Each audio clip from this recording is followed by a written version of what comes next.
हाँ, अब देखिए आप लोग रे डायग्राम बहुत इम्पॉर्टेंट हैं। ये आपके हाफ ईयरली और एनुअल में क्वेश्चंस ज़रूर पूछे जाते हैं और इसी में ही हमसे गड़बड़ी होती है। इसलिए यदि आप ध्यान से एक बार समझ लेंगे तो फिर आपसे मिस्टेक नहीं होगी। पहली कंडीशन हमने ली है कॉनकेव मिरर में, जब ऑब्जेक्ट हमारी इन्फिनिटी पे रखी हुई है। ठीक है, ये ऑब्जेक्ट हमारी एक इन्फिनिटी पे है, यानी सी से बहुत दूर रखी हुई है।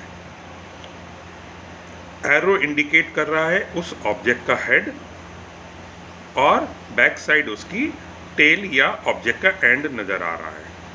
अब कोई भी ऑब्जेक्ट जब बहुत दूर होती है हमारी आई से या किसी मिरर से या लेंस से, तो उससे आने वाली रे हमेशा एक दूसरे के पैरेलल आती है। कि ये देखिए रे पैरेलल आ रही हैं। हम ऐसा सेट करेंगे कि ये प्रिंसिपल एक्सिस के पैरेलल आए, और जब प्रिंसिपल एक्सिस के रे पैरेलल आती हैं तो फर्स्ट कंडीशन के अनुसार क्या होगा कि ये फोकस पर मीट करेंगी, यानी एक बहुत बड़ी जो ऑब्जेक्ट है उस बहुत बड़ी ऑब्जेक्ट की इमेज फोकस के ऊपर बनेगी। और यहाँ पर आपको दिखाई नहीं दे रहा है, लेकिन ये बहुत डिमिनिश्ड होती है, यानी बहुत छोटी होती है ऑब्जेक्ट की तुलना में, और इन्वर्ट बनती है। और जब कभी भी रे डायग्राम के बाद जब इमेज प्रोड्यूस हो रही है और वो इन्वर्टेड होती है, तो वो आपकी रियल इमेज होती है। यानी फर्स्ट कंडीशन में पोजीशन क्या है? At focus. नेचर क्या है? नेचर हो गया हाईली डिमिनिश्ड, बहुत छोटी, inverted and real. Second condition, when the object is beyond C, यानी अब की बार ऑब्जेक्ट इन्फिनिटी और सी के बीच में रखा हुआ है। ये ऑब्जेक्ट देखिए रखा हुआ है। अब यहाँ से जो रे चलेंगी, आप क्या काम करिए, एक रे प्रिंसिपल एक्सिस के पैरेलल बना दीजिए। जो पैरेलल जाएगी आप जानते हो फोकस से होकर के क्रॉस कर गई, और दूसरी एक रे आप सेंटर ऑफ कर्वेचर से क्रॉस कर दीजिए, तो वो वापस उसी पर बैक हो जाएगी। इसमें आप फोकस से भी क्रॉस कर सकते हैं कि एक रे को, यदि आप मान लीजिए ये नहीं आपको समझ में आ रहा है, यू कैन पास वन रे फ्रॉम फोकस। अब जो फोकस से जाएगी आप जानते हो वो प्रिंसिपल एक्सिस के पैरेलल चली जाएगी। अब देखिए यहाँ पर इमेज कहाँ बनेगी, जहाँ पर रिफ्लेक्शन के बाद की रेज आपस में एक दूसरे को इंटरसेप्ट कर रही हैं। देखिए उस जगह पर उस ऑब्जेक्ट की इमेज बनेगी। और देखिए यहाँ पर हमने हेड से दो रे पास करी हैं, एक पैरेलल जा रही है और एक सी से जा रही है। तो हेड वाला ही पॉइंट जहाँ पर क्रॉस कर रहा है, दोनों रे एक दूसरे को काट रही हैं, वो पॉइंट वहाँ पर बनेगा। यानी हेड नीचे बनेगा और बॉडी ऊपर की तरफ बनेगी। यानी इमेज कैसी होगी? इन्वर्टेड होगी। कहाँ बन रही है? पोजीशन क्या होगी? सी और एफ के बीच में बन रही है। नेचर में आपने देखा ऑब्जेक्ट आपको बड़ी दिखाई पड़ रही है, इमेज छोटी है, तो small, inverted and real. Third condition, when the object is at C the image is form at C. ये कंडीशन बहुत इंटरेस्टिंग है। यहाँ पर देखिए ऑब्जेक्ट सी के ऊपर रखा हुआ है। देखिए सी लिखा बगल में है, लेकिन जहाँ ऑब्जेक्ट रखी है वही पॉइंट सी है। आप कंफ्यूज मत होइएगा, क्योंकि ठीक उसको हम उस जगह पर नहीं लिख सकते हैं, साइडों में लिख देते हैं। ठीक है, आप चाहें तो वहाँ पर जब रे डायग्राम बनाइएगा तो एक डॉट रख दीजिएगा, यानी सी पर और एफ पर एक डॉट्स रख दीजिएगा, जिससे ये क्लियर हो जाए कि ये पॉइंट आपका सी है और ये पॉइंट आपका एफ है। तो ऑब्जेक्ट कहाँ पर रखी हुई है? ठीक सी के ऊपर रखी हुई है। अब देखिए, इससे एक रे पैरेलल गई जो फोकस से निकल जाएगी, और दूसरी रे फोकस से हमने पास कर दी जो प्रिंसिपल एक्सिस के पैरेलल चली जाएगी। अब जहाँ पर ये इंटरसेक्ट कर रही हैं दोनों रे रिफ्लेक्शन के बाद, उसी जगह पर क्या बनेगा? उसी जगह पर इमेज बनेगी। देखिए, ये इमेज बन गई, ठीक सी पर ही बनती है। इस रे डायग्राम की आपको प्रैक्टिस करनी पड़ेगी। हम आपको बता रहे हैं कि 80% स्टूडेंट्स इस रे डायग्राम को गलत बनाएंगे, इसलिए बहुत प्रैक्टिस की ज़रूरत पड़ेगी इसमें।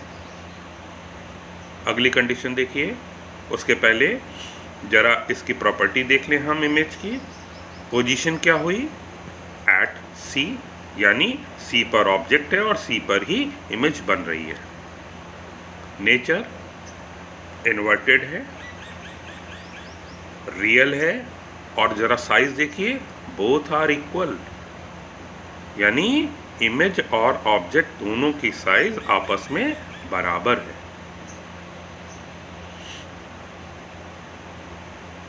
फोर्थ कंडीशन, अब की बार ऑब्जेक्ट को थोड़ा हमने और आगे बढ़ा दिया और उसको C और F के बीच में रख दिया।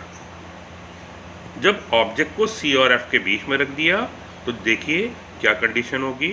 एक रे जो है इससे पैरेलल गई, फोकस से निकल जाएगी, और एक रे फोकस से क्रॉस कराई जो प्रिंसिपल एक्सिस के पैरेलल चली जाएगी। जहाँ पर इंटरसेप्ट करेंगी वहीं पर ऑब्जेक्ट की इन्वर्टेड इमेज बनेगी। तो यहाँ पर पोजीशन देखिए, बियॉन्ड सी बनता है। ध्यान रखिएगा, रे डायग्राम में ये जो इमेज आपकी बने वो सी के बाद ही बनेगी, यानी सी और इंफिनिटी के बीच में होना चाहिए इमेज की पोजीशन। साइज देखिए, साइज ऑब्जेक्ट छोटा है और इमेज बड़ी है, तो पोजीशन क्या हुई? बियॉन्ड सी। नेचर क्या होगा? Bigger, inverted and real.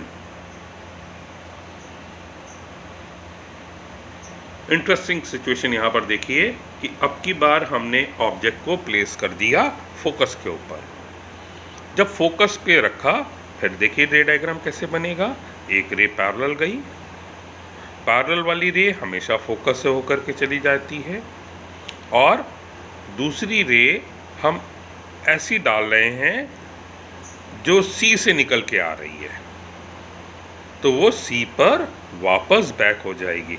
अब इसमें आप एक काम कर सकते हैं कि यहाँ पर आपको कन्फ्यूज़न यदि हो रहा है तो आप दूसरी रे को पोल पर डाल सकते हैं। जो पोल पर रे पड़ेगी, जितने एंगल से वो इंसिडेंट हो रही है उतने ही एंगल से वो रिफ्लेक्ट होकर के नीचे की तरफ बेंड हो जाएगी, और वो भी आप देखोगे इस रे के पैरेलल ही मिलेगा। ठीक है।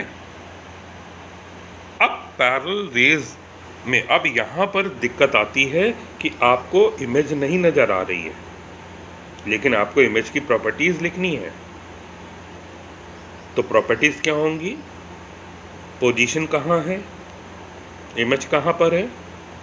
इन्फिनिटी पर है, क्योंकि पैरेलल रेज की डेफिनेशन यही है, दे मीट एट इन्फिनिटी।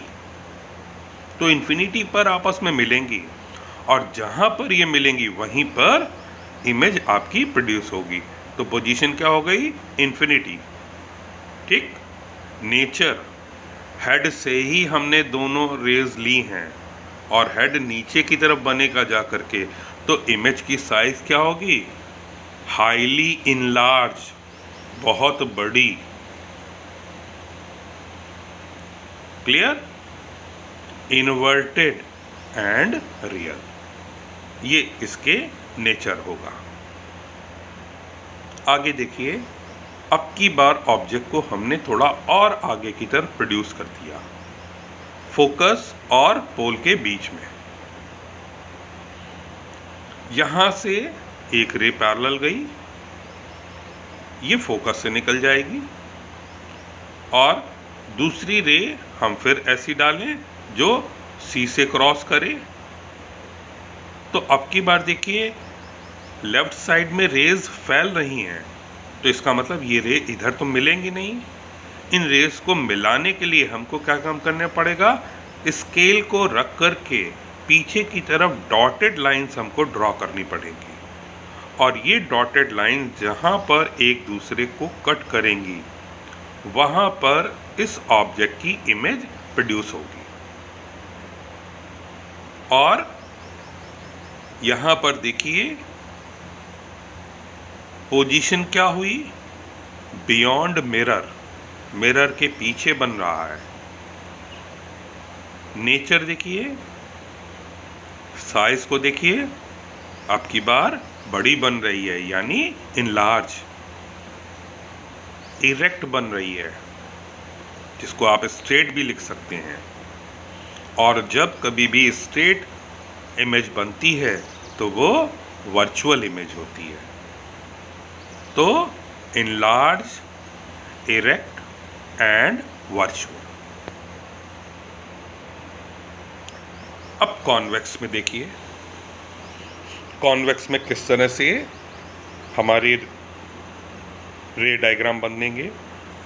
पहली कंडीशन ले लीजिए, ऑब्जेक्ट को आपने मिरर के सामने रख दिया, कॉन्वेक्स मिरर के सामने दूर रखा हुआ है, पैरेलल रेज आ रही हैं, ये आप जानते हो एक्सपेंड करेंगी, और जब इनको बैक प्रोड्यूस किया जाएगा तो ये फोकस पर मिल जाएंगी। यानी जो बहुत बड़ी ऑब्जेक्ट है उसकी बहुत छोटी इमेज आपको फोकस पर मिलेगी।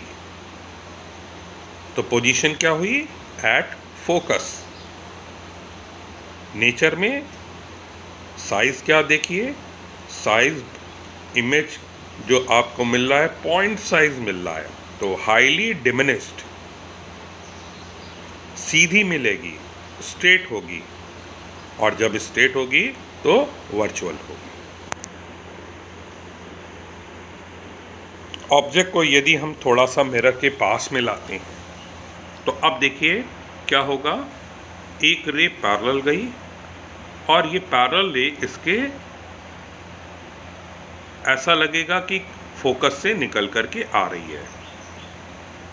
दूसरी रे हम सेंटर ऑफ कर्वेचर पर डालें, यानी यदि मिरर ना होता तो रे कहाँ जाती, सेंटर ऑफ कर्वेचर पर, ठीक है।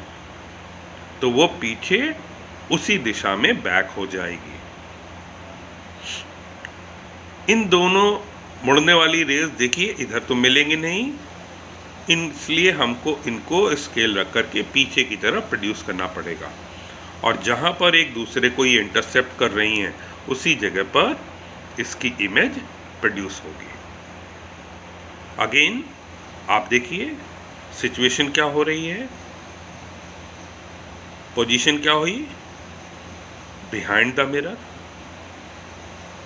साइज देखिए स्मॉल, स्ट्रेट एंड वर्चुअल।